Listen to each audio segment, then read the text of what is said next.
Recording in progress.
Shalom, selamat pagi Bapak Ibu dosen dan rekan-rekan mahasiswa yang mengikuti ibadah kapel akademik pada siang ini.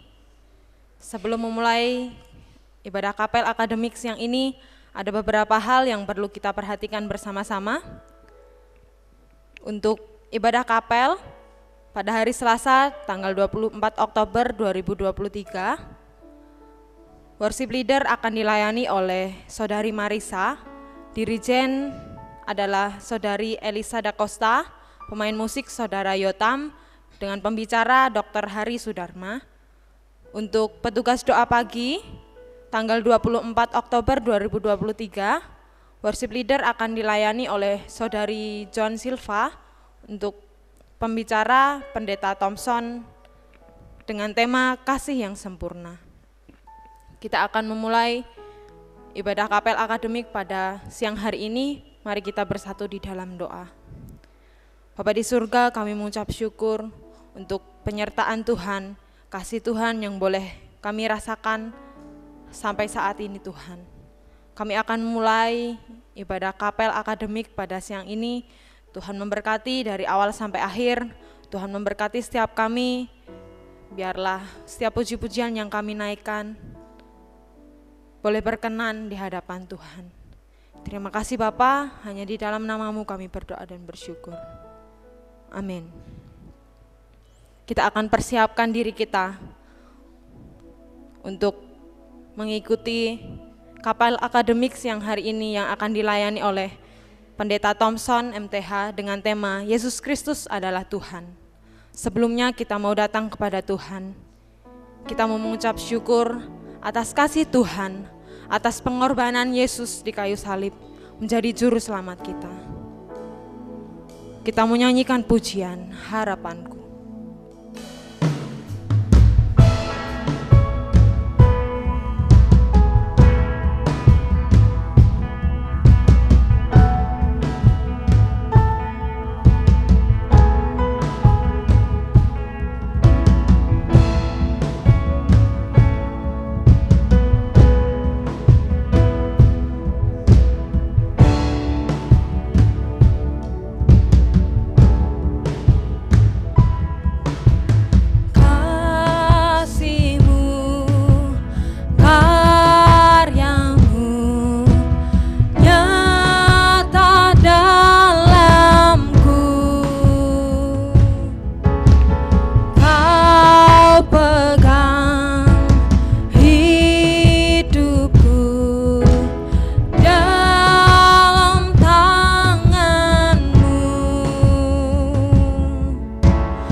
Saya undang kita semua untuk bangkit berdiri.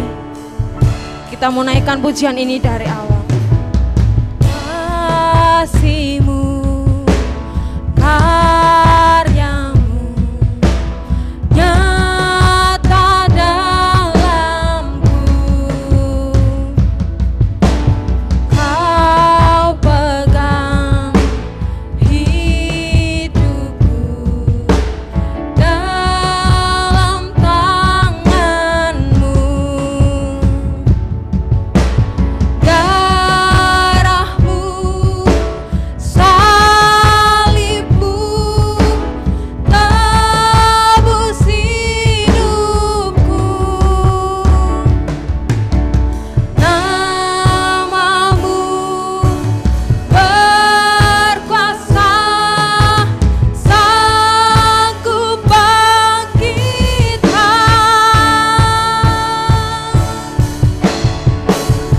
Harapanku di dalam-Mu, hanya Kau Yesus Tuhanku. Ku percaya, ku aman dalam-Mu. Harapanku, harapanku di dalam-Mu, hanya Kau Yesus kuatku. Ku percaya, ku aman dalam-Mu.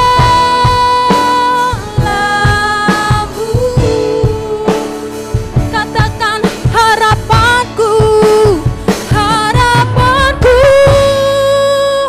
di dalam-Mu, hanya Kau Yesus kuatku. Ku percaya, ku aman dalam-Mu.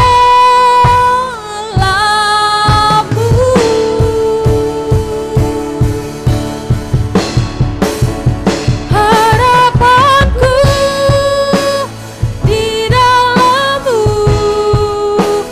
hanya Kau Yesus kuatku. Ku percaya, ku aman dalam-Mu. Ku percaya, ku percaya, ku aman dalam-Mu. Katakan sekali lagi, ku percaya. Ku percaya, ku aman dalam-Mu.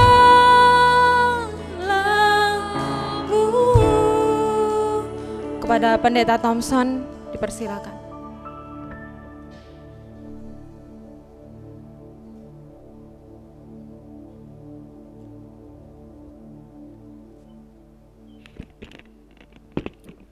Mari kita berdoa.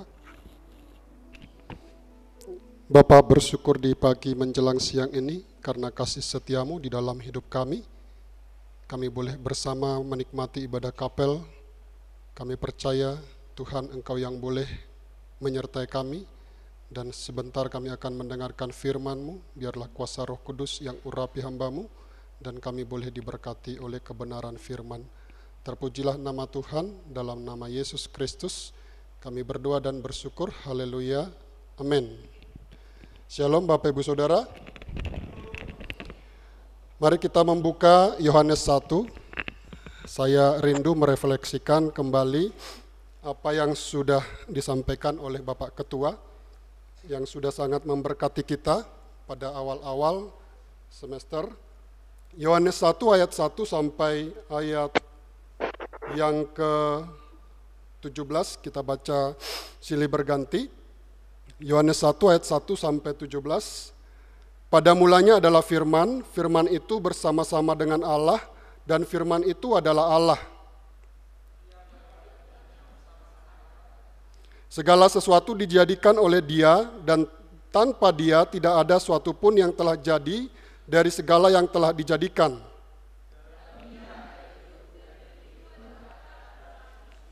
Terang itu bercahaya di dalam kegelapan, dan kegelapan itu tidak menguasainya. Ia datang sebagai saksi untuk memberi kesaksian tentang terang itu, supaya oleh Dia semua orang menjadi percaya.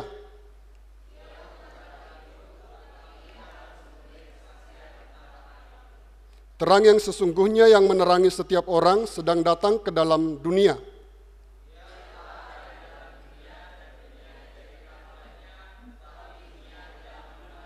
Ia datang kepada milik kepunyaannya, tetapi orang-orang kepunyaannya itu tidak menerimanya.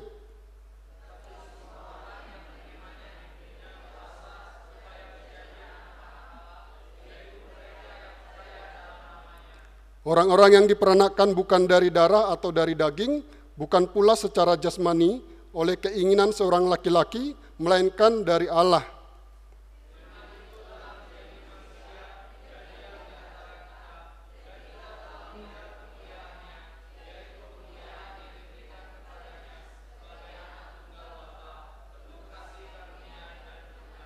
Yohanes memberi kesaksian tentang Dia dan berseru katanya, inilah Dia yang kumaksudkan ketika aku berkata, kemudian daripadaku akan datang Dia yang telah mendahului aku, sebab Dia telah ada sebelum aku.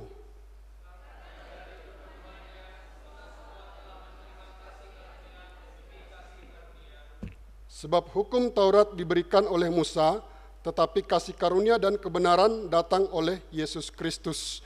Bapak Ibu Saudara yang terkasih, mengutip buku Bapak Rintis, dosen kita juga, termasuk dosen saya juga dari S1 di seminari kita, buku yang terbilang baru, Kristologi dalam kitab Ibrani. Kristologi dalam kitab Ibrani, beliau mengatakan bahwa doktrin yang benar itu penting dan selamanya akan tetap penting. Adalah mungkin memiliki doktrin yang benar tanpa memiliki kehidupan yang benar. Namun tanpa doktrin yang benar, tidak ada kehidupan yang benar. Namun sesungguhnya Bapak Ibu Saudara, harapan kita sebagai orang-orang percaya, kita punya doktrin yang benar, tetapi juga kita memiliki kehidupan yang benar, ya, dengan menghidupi doktrin tersebut. Banyak orang Kristen yang sakit karena ada masalah pada keyakinan-keyakinan doktrinal mereka. Sakit dalam tanda petik. Tetapi juga banyak yang sakit karena tidak menghidupi firman Tuhan. Nah, jadi kedua hal ini sebenarnya penting bagi kita untuk bisa pahami, ya. Nah, Pak Ketua beberapa minggu yang lalu sudah menyampaikan bagaimana Yesus Kristus itu adalah Tuhan, ya. Dan kalau kita perhatikan Bapak Ibu Saudara di dalam kitab ini, sebenarnya kalau kita memperhatikan dalam penjelasan terjemahan bahasa Indonesia, itu sudah sangat jelas, ya. Sudah sangat jelas walaupun memang pada akhirnya kemarin kita dibawa oleh Pak Ketua untuk bisa melihat secara gramatika dan juga memperhatikan konteks. Mengapa demikian? Karena memang dalam penafsiran itu, si penafsir itu perlu juga diperhatikan apakah yang menafsirkan memang sudah benar-benar memperhatikan prinsip-prinsip penafsiran dan juga sudah menguasai bahasa. Baik itu bahasa Ibrani dalam kitab PL maupun juga di dalam kitab PB bahasa Yunani. Nah, ini yang kadang jadi persoalan. Sehingga kemudian perlu disingkapkan kembali. Perlu disampaikan kembali hal-hal yang mungkin bagi si penafsir belum sampai kepada tahap pemahaman, baik itu secara gramatikanya maupun juga melihat kepada konteksnya. Sehingga kemudian terjadilah kekeliruan-kekeliruan dalam penafsiran. Tetapi juga bisa jadi karena memang si penafsir sudah ada prapaham, ya.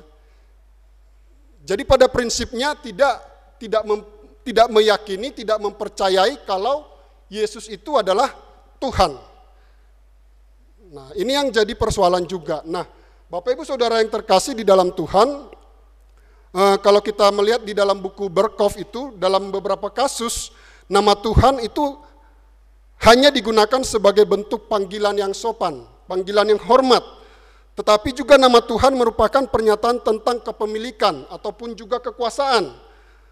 Dan juga nama Tuhan mengungkapkan karakter Kristus yang dimuliakan, otoritas rohani tertingginya.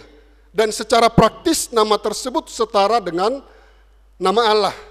Kalau kita mengutip di dalam Lukas 2 ayat 11, hari ini telah lahir bagimu juru selamat, yaitu Kristus Tuhan kita di kota Daud. Nah, kalau kita memperhatikan memang kalau di dalam kitab Injil ada progres dalam penyebutan Yesus sebagai Tuhan dalam pemaknaannya. Pada awalnya murid-murid memanggil Yesus sebagai Tuhan itu seperti gelar kehormatan atau seperti hubungan antara Tuhan dan hamba. Tetapi kemudian setelah kebangkitan, pemaknaannya secara teologis itu mengarah kepada keilahian Kristus. Nah, ini memang tidak mudah ya, karena apa? Karena memang bagi orang-orang Yahudi kalau kita mempelajari di dalam kitab Perjanjian Lama, mereka memaknai bahwa Allah itu roh, dan bagaimana Allah yang menjadi manusia itu menjadi Tuhan. Dan itu baru kemudian mereka tersingkap setelah Yesus bangkit dari kematian. Jadi memang progres ini yang harus kita boleh terus perhatikan, baik itu di dalam Perjanjian Lama, sampai kemudian puncaknya pada masa Yesus lahir dan kemudian mati dan bangkit. Ya. Nah, tetapi Bapak Ibu Saudara yang terkasih, kalau kita perhatikan di dalam bagian perikop ini, seperti yang sudah dijelaskan oleh Pak Ketua juga, ya. Kalau kita melihat di dalam bahasa aslinya, Kejadian Yohanes 1 ini, en arche en hologos, kai hologos en prostonteon, kai theos en hologos. Nah, kalau kita perhatikan yang pertama di situ, pada mulanya. Pada mulanya di sini kalau kita memperhatikan ada kesetaraan dalam kekekalan, ya. Pada mulanya adalah firman, ya. Arche permulaan secara ilahi, kekekalan lampau tanpa batas. Jadi ini bukan bicara tentang awal, ya.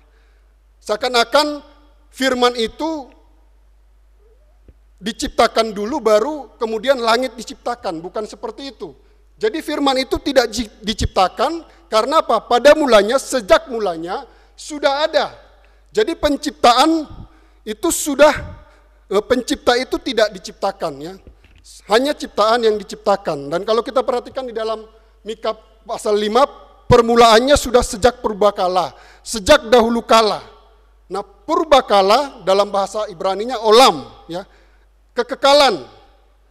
Secara teologis menunjuk pada periode ilahi yang tidak memiliki asal serta batas waktu tertentu, ya. Kekekalan masa lampau dan masa yang akan datang.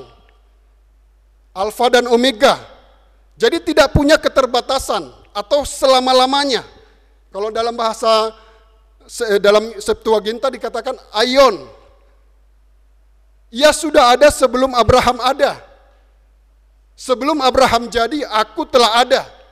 Ia ada terlebih dahulu dari segala sesuatu dan segala sesuatu ada di dalam dia. Tetapi kata terlebih dahulu itu tidak dimaknai bahwa firman itu, logos itu diciptakan, ya. Nah, kalau kita perhatikan kemudian di bagian berikutnya dikatakan kai hologos en prostonteon, ya. Dan firman itu adalah bersama Allah. Jadi ada dua pribadi, ya. Dua pribadi, di sini ada kesetaraan keberadaan, ya.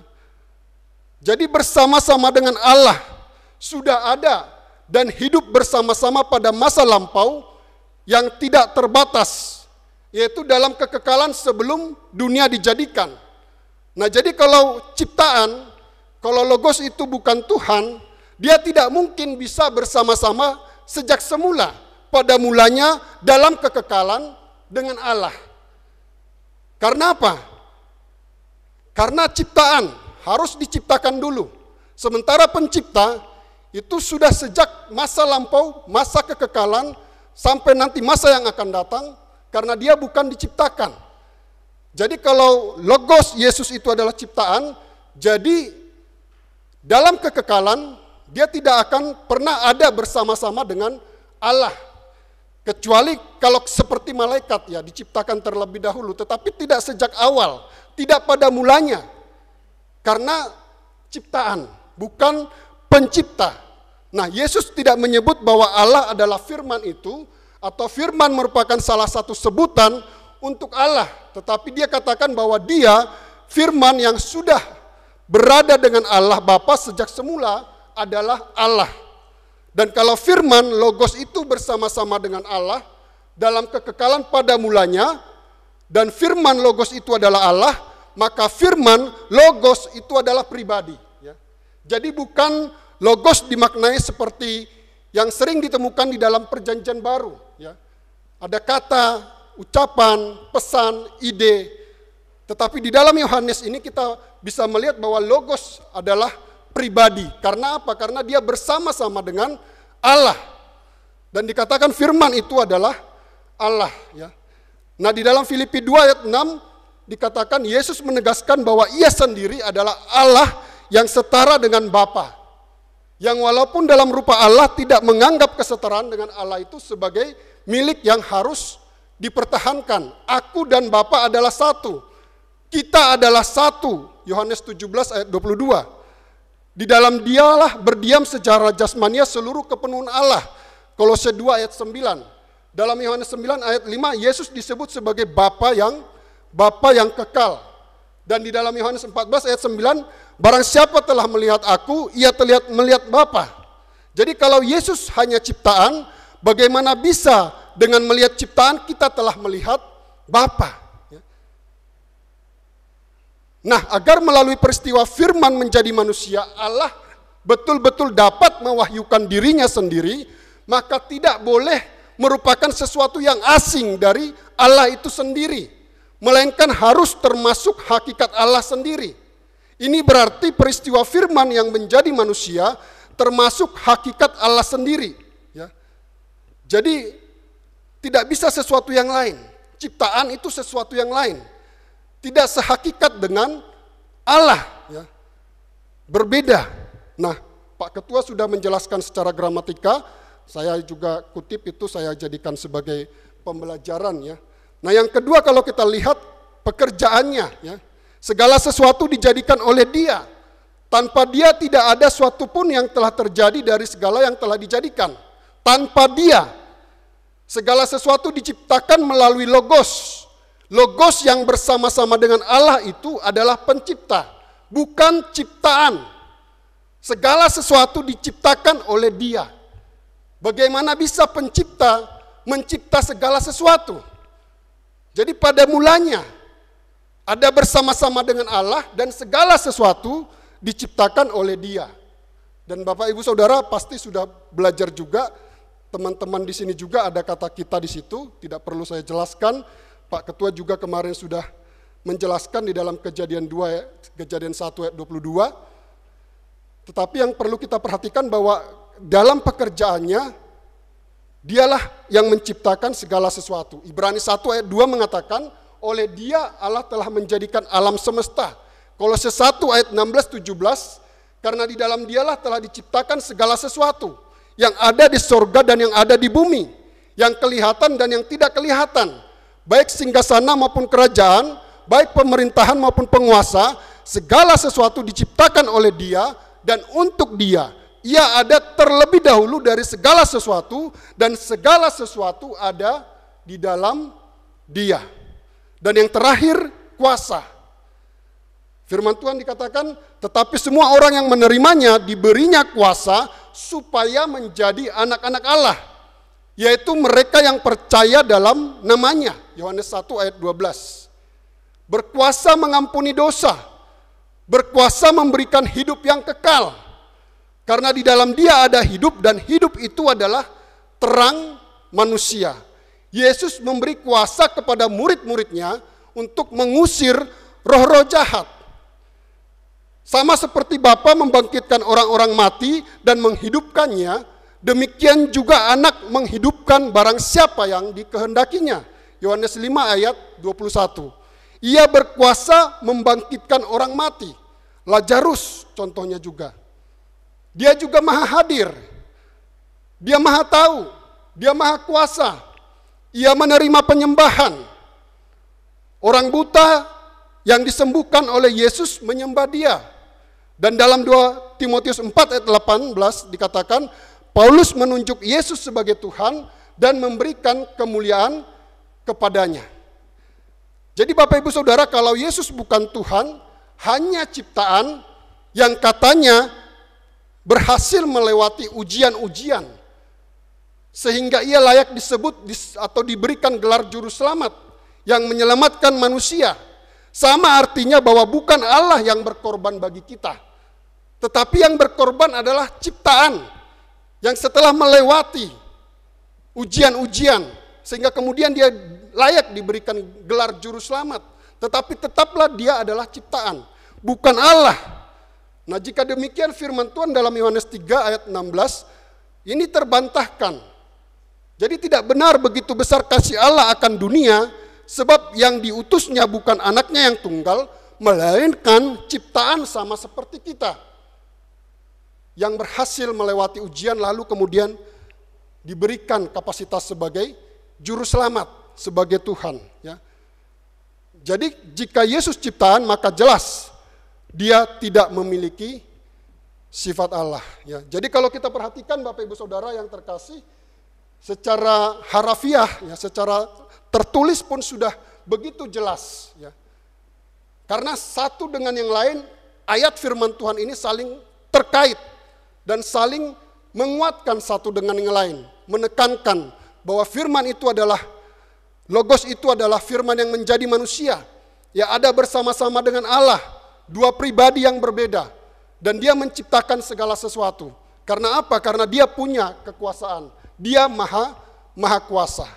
Jadi mari Bapak Ibu Saudara yang terkasih, kita boleh terus meyakini bahwa Yesus Kristus adalah Tuhan. Yesus Kristus adalah Tuhan yang menjadi manusia, karena kasih-Nya yang begitu besar untuk mengampuni kita yang berdosa, supaya kita boleh beroleh hidup yang kekal, beroleh keselamatan, pengampunan, dan kita dimuliakan di dalam kekekalan pada hari ketika Dia datang untuk membawa kita kepada Bapa. Mari kita berdoa. Bapa di dalam sorga, kami bersyukur buat kasih-Mu, buat berkat-Mu, kami boleh kembali diteguhkan bahwa Tuhan kami, Yesus Kristus, adalah firman yang telah menjadi manusia, yang karena kasih-Mu ya Bapa, kami boleh mengenal Engkau melalui Dia, dan kami bersyukur melalui Kristus, kami boleh beroleh keselamatan, kami boleh beroleh pengampunan, dan kami boleh beroleh hidup yang kekal. Terima kasih Bapa, dipuji dan dimuliakanlah nama-Mu, dalam nama Yesus Kristus, kami berdoa dan bersyukur, haleluya. Amin. Terima kasih, selamat pagi.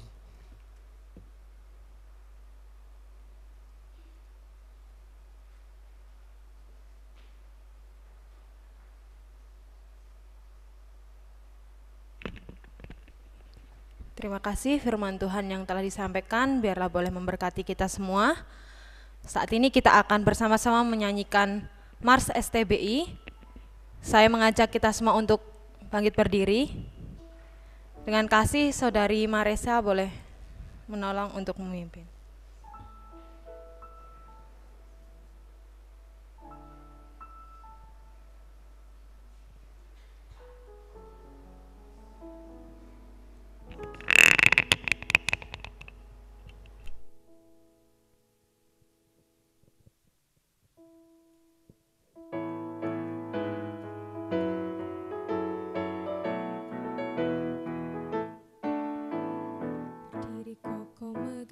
Bukit melengkapi mereka yang terpanggil untuk bekerja di ladang Tuhan, cakap dan cukup ilmu serta jujur, melayani sebagai abdi Tuhan, bagi hormat dan kemuliaannya.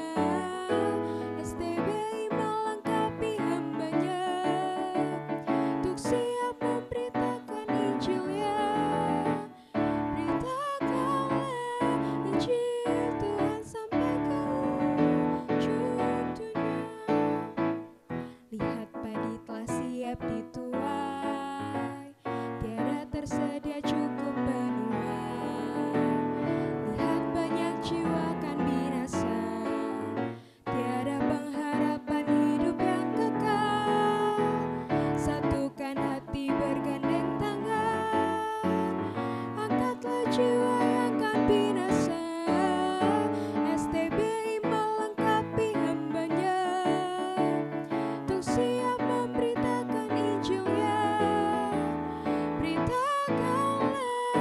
Injil Tuhan sampai ke ujung dunia.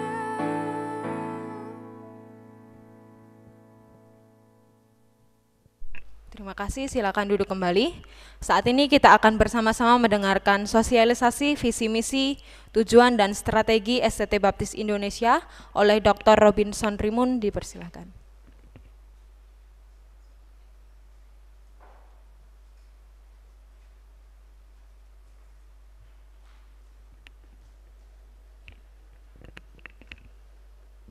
Shalom semuanya.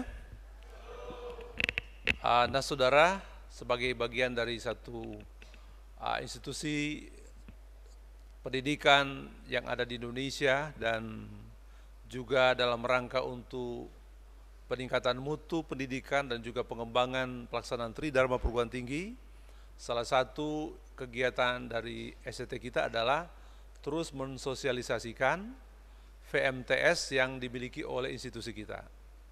Kita pernah mengadakan, kita juga akan sedang mengadakan untuk hari ini, dan juga tetap akan mensosialisasikan di kemudian hari. Jadi kami berharap nanti akan ada juga daftar hadir yang akan saudara isi sebagai presensi. Tolong jangan sampai tidak diisi tanda tangan, nama dan juga tanda tangan saudara. Dan nanti setelah saya menyampaikan visi misi dari institusi kita, akan juga ada VMTS dari Prodi S2 Teologi yang akan disampaikan oleh Pak Kaprodi S2 Teologi. Minggu depan juga, saudara, kita ada rangkaian untuk sosialisasi visi misi beberapa bidang lainnya, karena ini adalah satu minggu-minggu untuk penyampaian sosialisasi. Oke saudara, kita lihat bersama-sama untuk VMTS dari perguruan tinggi kita ini. Visi dari sekolah kita yang kita baca bersama-sama ya. Nanti kalau ada yang ingat setelah selesai maju ke depan bisa hafal, akan dapat hadiah ya. Dulu sudah pernah saya lakukan, ini kali ini hadiahnya agak beda ya. Kalau bisa menghafal visi daripada STT kita, yang pertama kali angkat tangan setelah saya selesai penyampaian visi misi, maju ke depan, kalau benar sebentar akan dapat hadiah dari saya. Oke, kita baca bersama-sama visi dari STT kita. 1, 2, 3. Menjadi perguruan tinggi yang unggul dalam pendidikan, penelitian dan pengembangan keilmuan teologi berasaskan baptis tingkat internasional pada tahun 2035. Dihafalkan ya. Kalau ada yang bisa hafal, dapat Rp50.000 ya. Langsung sesudah ini tapi satu aja yang bisa, nanti Pak Thompson saya minta ya, tolong melihat ke sana nanti setelah saya selesai, siapa yang paling pertama angkat tangan, dialah yang maju ke depan. Oke saudara, yang berikut adalah misi dari STT kita adalah mewujudkan tata kelola institusi yang menerapkan prinsip good governance, itu yang pertama. Jadi kita itu berkomitmen sebagai pemimpin untuk berkomitmen menjalankan prinsip kepemimpinan governance yang baik. Misalnya akuntabilitas, transparansi dan sebagainya. Itu adalah penting, disebabnya kami terbuka kalau ada antara saudara yang ingin memberikan kritik kepada sekolah kita, termasuk kepemimpinan yang dijalankan. Karena memang kita harus terbuka, transparan, dan sebagainya. Melaksanakan pendidikan dan pengajaran yang unggul berbasis penelitian dalam bidang teologi dan pendidikan Kristen yang berasaskan baptis di tingkat nasional maupun internasional. Nah itu yang tekanan kita. Berikut, melaksanakan penelitian di bidang teologi dan pendidikan Kristen yang inovatif, melaksanakan pengabdian kepada masyarakat di bidang teologi dan pendidikan Kristen, membangun pusat pengembangan keilmuan teologi berasaskan baptis tingkat nasional dan internasional. Ini kayaknya mereka menghafal visi nih ya. Oke deh, saya menanti saudara, tapi memperhatikan juga ya tujuan dari sekolah kita. menghasilkan tata kelola institusi yang menerapkan prinsip good governance. Itu tujuan yang pertama. Menghasilkan lulusan yang setia dengan nilai-nilai Alkitab dan kompeten dalam bidang akademis dan praktis, menghasilkan luaran penelitian di bidang teologi dan pendidikan Kristen. Nah saudara, kita ini dikejutkan dengan pengumuman Pak Nadiem bahwa untuk ke depan ada perubahan tentang tugas akhir dari mahasiswa, skripsi, tesis dan disertasi dengan penyesuaian, termasuk luarannya. Kita masih memiliki tujuan ini, jadi kita masih melaksanakan setiap mahasiswa yang S1 misalnya harus ada luaran artikel di tingkat nasional. S2 nasional terakreditasi dan internasional, dan atau untuk ke S3 harus memiliki artikel jurnal internasional. Itu tujuan kita. Kemudian menghasilkan karya pengabdian kepada masyarakat dalam bidang teologi dan pendidikan Kristen. Yang kelima, menjadi pusat pengembangan keilmuan teologi berasaskan baptis pada tingkat nasional dan internasional. Sasarannya, sasaran pertama sesuai dengan nomor 1, sesuai dengan tujuan nomor 1 adalah melaksanakan tata kelola perguruan tinggi yang memiliki prinsip kredibel, transparan, akuntabel, bertanggung jawab, dan adil. Ini adalah prinsip-prinsip good governance. Berikut, mengelola sumber daya manusia yang efektif sesuai dengan standar yang mencakup pimpinan, dosen, tenaga kependidikan, pegawai, mahasiswa, dan alumni. Mewujudkan pengelolaan dan pertanggungjawaban keuangan dan sarana prasarana sesuai dengan standar yang berlaku. 4. Meningkatkan kegiatan kerjasama di tingkat nasional dan internasional. Kelima, melaksanakan sistem penjaminan mutu internal yang efektif. Yang keenam, mencapai akreditasi di tingkat internasional. Jadi harapan kita nanti, kita bukan hanya terakreditasi sesuai dengan standar dalam skala nasional, tapi juga kita juga akan mendapatkan akreditasi di tingkat internasional. Sasaran yang berikut adalah yang sesuai dengan tujuan nomor 2, menghasilkan lulusan yang setia dengan nilai-nilai Alkitab. 2, menghasilkan lulusan yang kompeten secara akademis dan praktis dalam bidang teologi dan pendidikan Kristen. Yang ketiga, melaksanakan pembelajaran inovatif dan berbasis penelitian. Keempat, melaksanakan pembelajaran yang menjunjung tinggi kode etik, etika akademik, serta kebebasan mimbar akademik. Sasaran sesuai dengan tujuan nomor 3. Melaksanakan penelitian sesuai dengan arah dan peta jalan penelitian, melibatkan sivitas akademika dan pihak pengguna dalam kegiatan penelitian. Ketiga, menghasilkan luaran bidang penelitian di bidang teologi dan pendidikan Kristen yang terdiseminasi di tingkat nasional dan internasional. Sasaran berikut sesuai dengan tujuan nomor 4. Melaksanakan pengabdian kepada masyarakat sesuai arah dan peta jalan PKM, melibatkan sivitas akademika dan pihak pengguna dalam kegiatan PKM, dan menghasilkan karya pengabdian kepada masyarakat dalam bidang teologi dan pendidikan Kristen yang terdiseminasi di tingkat nasional dan tingkat internasional. Nah, demikian VMTS yang telah saya sampaikan. Oke, Pak Thompson bisa melihat ke sana. Berdiri Pak supaya bisa lebih gampang melihat semuanya. Saya hitung sampai 3, yang pertama angkat tangan, dia akan maju ke depan. Kalau salah, tidak dapat, kalau benar dapat 50.000 rupiah langsung ya. Oke, 1, 2, 3. Siapa yang paling cepat? Oh, Noval yang mau, silakan. Kita mau cek apakah dia menyampaikan dengan benar. Oke, silakan. Sini. Silakan di sini. Silakan. Ya, visinya adalah menjadi perguruan tinggi yang unggul dalam pendidikan, penelitian, dan pengembangan keilmuan teologi berasaskan baptis tingkat internasional pada tahun 2035. Benar atau salah? Terima kasih, selamat ya. Ya, nanti ngambil ya. Oh ya. Ya. Luar biasa. Oh, sekalian tanya misinya ya. Oke, terima kasih atas semuanya. Nanti yang online, setelah selesai kapel, coba cek ke mereka, ada yang mau angkat tangan. Yang pertama, boleh sebut, bisa dapat juga, asal benar ya. Tapi setelah kapel selesai, kami persilakan Pak Kaprodi untuk maju ke depan. Kaprodi S2 Teologi, kita beri tepuk tangan bersama-sama.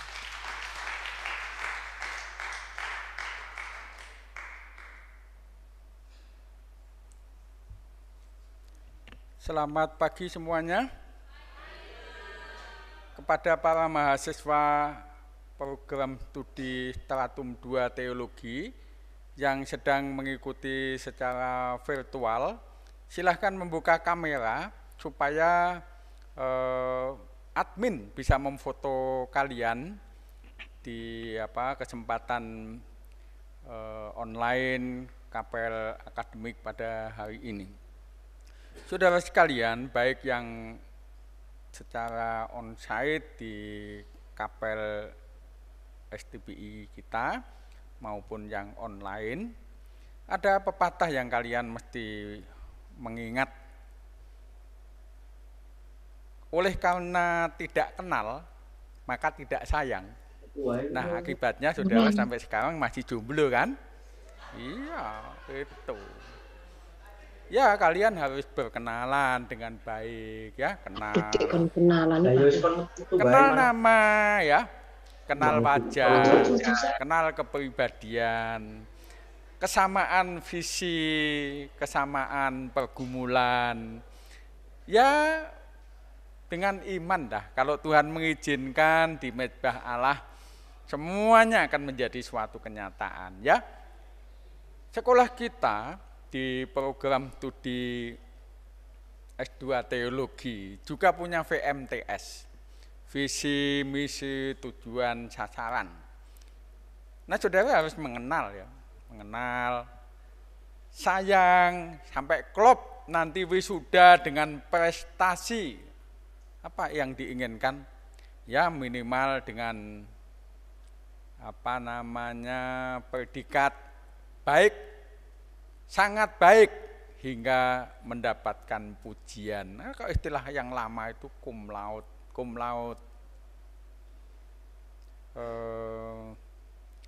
sampai makna cum laude ya, makna summa cum laude ya. Oke, visi misi prodi S2 Teologi menjadi program studi S2 Teologi yang menghasilkan teolog biblikal yang berasaskan baptis dan wawasan luas serta unggul dalam pendidikan, penelitian, dan PKM, pengabdian kepada masyarakat pada tingkat internasional pada tahun 2035. Ini kita sedang berjalan menuju di jalan ini. Targetnya maksimal sampai tahun 2035. Pasti harapannya sebelumnya sudah tercapai dan semakin mengalami peningkatan.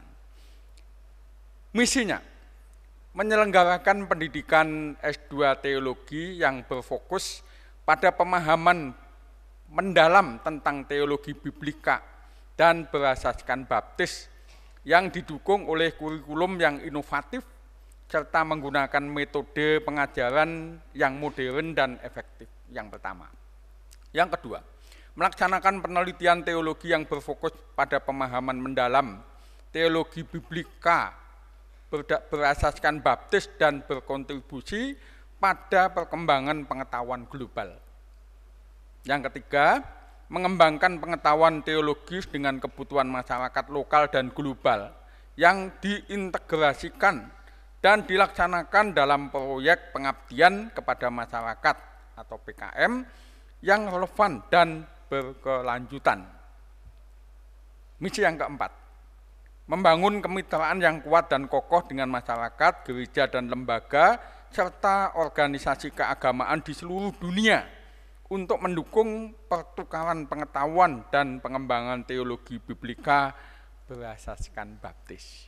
Inilah misi program studi S2 Teologi di STT kita. Tujuannya, yang pertama, menghasilkan teolog-teolog yang memiliki pemahaman teologi biblika yang mendalam dan berwawasan luas, mampu menganalisis teks-teks Alkitab dengan baik, serta memiliki kemampuan kritis dan interpretatif yang unggul sejalan dengan asas baptis. 2. Mencetak lulusan yang berkompeten dalam bidang kedosenan dan mampu mengintegrasikan pemahaman teologi dengan nilai-nilai baptis, serta mampu menerapkan prinsip-prinsip teologi dalam pemahaman dan pelayanan yang berhubungan dengan masyarakat dan gereja setempat, terutama dalam muatan keilmuan yang akan memberi nuansa mendidik masyarakat umat dan bangsa ini secara akademis, dan bisa juga sebagai akademisi di ranah kedosenan pendidikan tinggi. Yang ketiga, menghasilkan luaran penelitian yang berdampak internasional dengan meningkatkan jumlah dan kualitas publikasi ilmiah internasional yang menghasilkan wawasan baru dalam teologi biblikal dan memperluas pemahaman teologis global. 4. Mengaplikasikan pengetahuan dan keterampilan teologis dengan melakukan pengabdian kepada masyarakat yang berdampak, memberi kontribusi yang berarti kepada masyarakat melalui proyek-proyek PKM yang relevan. Yang kelima, menjadi program studi yang aktif dalam kerjasama dengan lembaga-lembaga teologi internasional untuk memfasilitasi pertukaran pengetahuan dan pengalaman, serta mempromosikan standar keunggulan global yang berasaskan baptis. Inilah tujuan dari pengelolaan program studi S2 teologi di STT kita. Semoga para mahasiswa yang sedang studi ada di jalur ini dan mencapai kesuksesan untuk dedikasi hidup sebagai masyarakat ilmiah, kontribusi STT Baptis Indonesia untuk dunia. Untuk mahasiswa yang di Stratum 1 perlu kenal supaya sayang juga sejak sekarang memikirkan untuk melanjutkan studi di STBI kita yang kita cintai. Sasaran program studi S2 teologi, tersusunnya kurikulum yang mendasari pembelajaran bidang teologi biblika yang berasaskan baptis. 2. Terlaksananya pembelajaran yang menjadikan mahasiswa berkompetensi dalam bidang teologi biblika yang berasaskan baptis. 3. Tersusunnya kurikulum yang mendasari pembelajaran di bidang kedosenan. 4. Terlaksananya pembelajaran yang menjadikan mahasiswa berkompetensi dalam bidang kedosenan. 5. Tersusunnya peta jalan atau roadmap penelitian khususnya bidang teologi biblika yang berasaskan baptis. 6. Terlaksananya penelitian secara efektif sesuai peta jalan. 7. Memiliki luaran penelitian yang terdiseminasi di tingkat nasional dan internasional. Beberapa kesempatan ini sudah terjadi dan sudah tercapai, tapi harus ditingkatkan, tidak boleh lengah. Bahkan bisa terbit sampai ke jurnal bereputasi internasional. Tuhan memberkati kita, yakin kita bisa sampai ke sana. 8. Meningkatkan jumlah dan kualitas publikasi penelitian dalam jurnal-jurnal ilmiah internasional yang diakui. 9. Tersusunnya peta PKM atau roadmap PKM bidang teologi biblika berasaskan baptis yang memperhatikan kepedulian terhadap gereja dan masyarakat. 4. Terlaksananya PKM secara efektif sesuai dengan peta jalan. 11. Memiliki luaran yang berdampak pada proyek PKM yang terkait dengan masyarakat lokal dan global. 12. Tersedianya dana memadai untuk mendukung penyelenggaraan pendidikan, penelitian, dan PKM. 13. Menjadi rujukan penelitian keilmuan teologi biblika berasaskan baptis di tingkat nasional dan internasional. 14. Menghasilkan teolog-teolog yang memiliki pemahaman teologi biblika berasaskan baptis. Nah, inilah VMTS sekolah kita. Mari kita maju bersama, kita mendedikasikan hidup sebagai masyarakat ilmiah yang memiliki tujuan dan sasaran yang sangat jitu. Tuhan memberkati kita semua. Kepada para mahasiswa S2 Teologi yang mengikuti kegiatan secara virtual, kami akan melihat dalam rekam kegiatan kapel kita, siapa tadi di antara saudara yang secara virtual mengangkat tangan, kami akan mengklarifikasi tingkat kemampuan saudara memahami visi institusi STT Baptis kita. Tersedia hadiah bagi saudara yang berkompetensi sejak dini menghafal dan menguasai visi STBI kita. Semoga Tuhan memberkati kita. Waktu saya kembalikan kepada worship leader.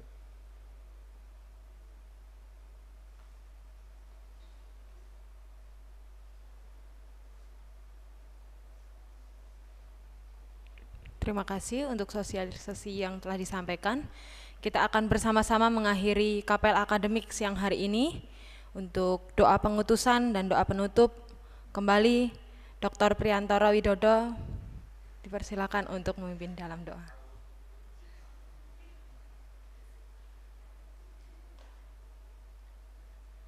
Saya sangat bahagia ketika melihat, rasanya kalau bisa ya, nguntap ke kalian itu meninggalkan kampus ini. Jadi ada di depan tuh ngelihat kalian pergi ke tempat pelayanan tuh, hati saya sangat bersukacita. Karena itulah visi sekolah kita. Semoga Tuhan memberkati kita semua. Saudara akan meninggalkan Bukit Simongan yang penuh dengan kemuliaan Tuhan. Merasakan kehadiran Tuhan, merasakan kasih Tuhan, kuasa Tuhan, berkat Tuhan sepanjang perkuliahan minggu ini. Dengan wajah yang penuh dengan kemuliaan, kita pergi ke tempat pelayanan, kita melayani bersama dengan umat Tuhan di mana saudara dan saya bergereja dan menjadi berkat untuk mereka. Sampaikan Yesus itu baik, sampaikan Yesus itu peduli terhadap kita, sampaikan Yesus juru selamat untuk kita semua. Dunia yang berdosa ini menjadi subjek pelayanan kita supaya mereka beroleh kehidupan, nikmat, bahagia dunia maupun akhirat. Tuhan memberkati kita. Mari kita berdiri bersama. Bapa yang di surga, terima kasih untuk sepanjang minggu yang kami nikmati, penuh dengan kemurahan, kenikmatan, dan kasih Tuhan. Kami merasakan kelimpahan kasih karunia-Mu yang begitu membahagiakan. Dan kami juga mempersiapkan diri untuk melayani Engkau pada akhir minggu ini. Biarlah kesempatan untuk kami bersama dengan umat Tuhan, di mana kami menjadi bagian hidup, bergereja dan melayani Engkau. Tuhan melimpahkan kasih karunia, kuat kuasa, dan berkat kehidupan yang terpancar melalui pelayanan, pemberitaan, dan kesaksian kami. Bimbing kami, urapi kami sebagai hamba-hamba yang melayani Engkau. Terima kasih Tuhan Yesus, kami ingin lanjutkan beberapa jam waktu yang tersedia untuk kami melaksanakan kegiatan akademik. Tetapi kami juga memerlukan penyertaan Tuhan dalam kehidupan dan pelayanan kami selama weekend yang kami jalani. Di dalam nama Tuhan Yesus kami menaikkan doa. Saudara sekalian, marilah kita pergi untuk melayani. Kita pergi untuk mengabdi, memberitakan Injil damai sejahtera bagi keselamatan umat manusia hari ini hingga menikmati kehidupan dalam kekekalan. Di dalam nama Tuhan Yesus kami menaikkan doa. Amin. Selamat melayani, Tuhan memberkati kita semua.